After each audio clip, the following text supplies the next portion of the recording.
Kita awali dengan informasi pertama. Saudara, pemerintah Kota Banda Aceh bersama unsur Forkopimda mengeluarkan seruan tidak merayakan malam pergantian tahun baru dengan kegiatan yang mengundang keramaian di tengah pandemi COVID-19.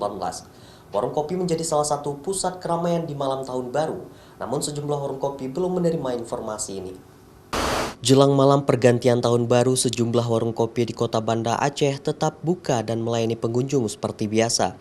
Mereka mengaku belum mendapatkan informasi terkait larangan membuka warung kopi atau membatasi waktu kunjung warung kopi dari pemerintah Kota Banda Aceh.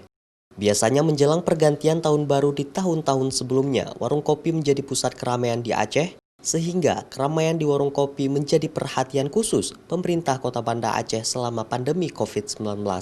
Salah satu warung kopi di Kota Banda Aceh tetap melayani pengunjung seperti biasa.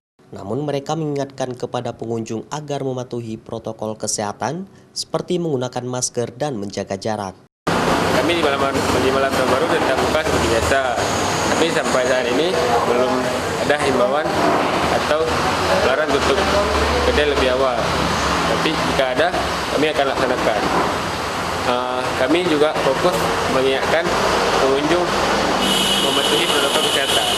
Memasuki libur panjang, pemerintah Kota Banda Aceh bersama unsur Forkopimda berusaha menekan munculnya angka positif COVID-19, yaitu dengan mengeluarkan seruan berisikan melarang perayaan malam tahun baru, seperti menyalakan kembang api dan trompet atau kegiatan yang mengundang keramaian lainnya.